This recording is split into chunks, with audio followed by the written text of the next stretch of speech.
সংবৰ্ধনা আয়োজন হয়েছে, কি খবৰ?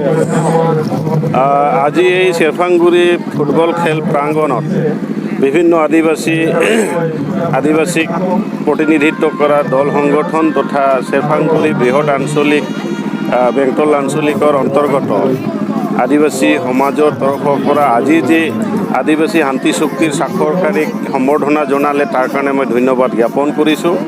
লগতে মই বিশেষকৈ ধন্যবাদ জ্ঞাপন কৰিব খুজি আছোঁ যে যোৱা 15 ছেপ্টেম্বৰ 2022 চনত ভাৰতৰ প্ৰধানমন্ত্ৰী নৰেন্দ্ৰ মোদী ডাঙৰীয়া, গৃহমন্ত্ৰী অমিত শ্বাহ ডাঙৰীয়া আৰু অসমৰ মুখ্যমন্ত্ৰী ডক্টৰ হেমন্ত বিশ্ব শৰ্মাৰ যি বলিষ্ঠ পদক্ষেপত এই ঐতিহাসিক শান্তি চুক্তি আদিবাসীৰ কাৰণে হ'ল।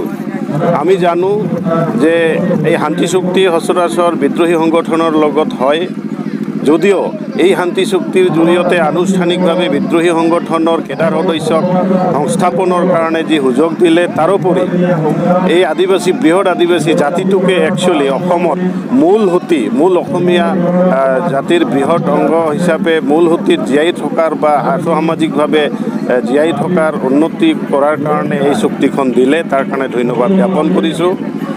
আমি জানো যে আজি ভাৰতত অংগৰাজ্য অসমত আজি যুগে যুগে আদিবাসীসকলে ভাৰতৰ সংবিধানৰ যি অধিকাৰ সেই অধিকাৰ পোৱা নাছিলে। বিভিন্ন সময়ত এই জাতিটোৰ ওপৰত বিভিন্ন ধৰণৰ দুৰ্যোগ আহিছিলে, সংবিধানে দিয়া অধিকাৰ উপভোগ কৰিব পৰা নাছিলে। এই জাতি মাটি যি অধিকাৰ পোৱা নাছিলে। একমাত্ৰ আজিৰ যিটো অসম চৰকাৰ, ভাৰত চৰকাৰৰ সক্ৰিয় প্ৰচেষ্টাত আজি আমি জাতি আৰু সমাজে মুক্তি পালোঁ, আৰু সেইকাৰণে আমি এই আদিবাসী শান্তি চুক্তিখন ঐতিহাসিক হিচাপে আমি স্বীকৃতি দিব খোজোঁ।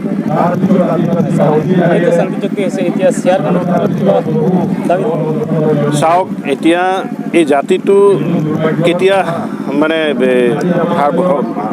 সৰ্বাংগীনভাৱে উন্নতি হয়, যেতিয়া জাতিটোৰ আৰ্থসামাজিক দিশ উন্নতি হ'ব। আৰু ইতিমধ্যে শান্তি চুক্তিৰ জৰিয়তে ভাৰত চৰকাৰ, অসম চৰকাৰে আদিবাসীসকলৰ সৰ্বাংগীন উন্নয়নৰ কাৰণে, আৰ্থসামাজিক দিশ উন্নয়নৰ কাৰণে আৰু জাতি আৰু সমাজক উত্তৰণৰ কাৰণে এটা আদিবাসী ৱেলফেয়াৰ এণ্ড ডেভেলপমেণ্ট কাউন্সিলৰ কথাটো ৰাখিছে।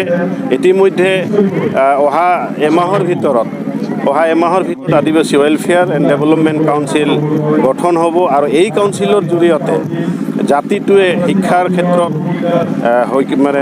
ক্ষেত্ৰতে হওক বা স্পৰ্টছৰ ক্ষেত্ৰতে হওক, আজি বিভিন্ন ল'ৰা ছোৱালীৰ কিছুমান শিক্ষাৰ ক্ষেত্ৰত প্ৰতিভা লুকাই আছে, কোণে চুকে স্ক'প পোৱা নাছিলোঁ।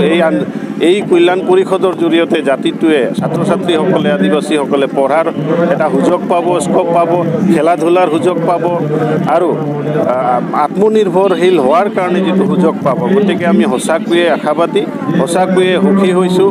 যদিও আমি জানো যে আজি 1976ৰ পৰা আদিবাসীসকলে সংবিধানে প্ৰদত্ত বা সংবিধানে দিয়া এটা অধিকাৰ, জনজাতিৰ অধিকাৰৰ কাৰণে আন্দোলন কৰি আহিছিলে, আৰু এই জনজাতিকৰণটো এই চুক্তিখনত সন্নিৱিষ্ট কৰা হৈছে। আমি আশাবাদী এই চুক্তিখনত যি লিপিবদ্ধ আছে জনজাতিকৰণৰ বিষয়টো অতি শীঘ্ৰে সমাধান হওক, আৰু তেতিয়াহে আমি সমগ্ৰ জাতিটোৱে আজিতকৈও আৰু বেছি আমি সুখী হ'ম যেতিয়া জনজাতিকৰণ হয়।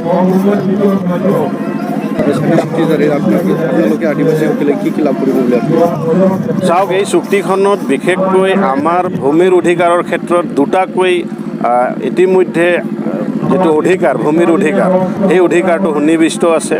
যেনেকৈ ফৰেষ্ট লেণ্ড এলটমেণ্টৰ ক্ষেত্ৰত বন অধিকাৰ আইন 2006ৰ অধীনত যিটো এলটমেণ্ট হয় সেইটো সন্নিৱিষ্ট আছে। আমি ট্ৰাইবেল বেল্ট এণ্ড ব্লকত আমি প্ৰটেক্টেড ক্লাছ হওঁ, সেইটোও অধিকাৰ বাহাল থাকিব, সেইটোও সন্নিৱিষ্ট আছে। তাতোকৈ আজি 850টা বাগানত অসমত কি আছে, মানে এয়া চাহ শ্ৰমিকসকল আছে, কাম কৰি আছে, কোটি কোটি টকা আজি যুগে যুগে অসমৰ অৰ্থনীতিত তেওঁলোকে সক্ৰিয় কণ্ট্ৰিবিউশ্যন কৰিছে।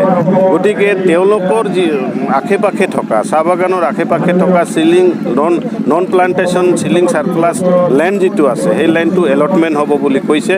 ইতিমধ্যে চাহ শ্ৰমিকৰ পৰিয়ালৰ চাহ শ্ৰমিকৰ ভিতৰৰ চাহ শ্ৰমিকৰ বাগানৰ ভিতৰৰ যিটো সমস্যা, বিভিন্ন সমস্যা আছে এই সমাধানৰ কাৰণে ইতিমধ্যে শান্তি চুক্তিখনত উল্লেখ আছে যে কেবিনেট পৰ্যায়ৰ যিটো মন্ত্ৰী থাকিব সেই মন্ত্ৰীৰ আণ্ডাৰত এটা কমিটি গঠন হ'ব সেই কমিটিয়ে শ্ৰমিকৰ ল'ৰা ছোৱালী পঢ়া পাতি কৰিছেনে নাই উপযুক্ত খোৱা পানী পাই আছেনে নাই উপযুক্ত তেওঁলোকে স্কুল পাতি আছেনে নাই এই গোটেইখিনি সমস্যা প্ৰাইমাৰী সমস্যা বেছিক সমস্যাখিনি কেবিনেট মন্ত্ৰীৰ আণ্ডাৰত কমিটি গঠন হ'ব তেওঁলোকে পৰ্যালোচনা কৰি সমাধান কৰিব গতিকে আমি ভাবোঁ এই চুক্তিৰ জৰিয়তে এটা সূক্ষ্ম পলিচিৰ জৰিয়তে নিশ্চয় আদিবাসীৰ এই অসমত কোণে চুকে অসমৰ বিভিন্ন গাঁৱে হওক বাগানে হওক বসবাস কৰি আছে তেওঁলোকে লাভান্বিত হ'ব আৰু লাহে লাহে হ'লেও এদিন এই বৃহৎ অসমীয়া জাতিটোৰ অংগ হিচাপে মূল সুঁতিত সকলোৰে লগত হাত ধৰি পেলাই জীয়াই থকাৰ সুযোগ আমি পাম বুলি সেইটো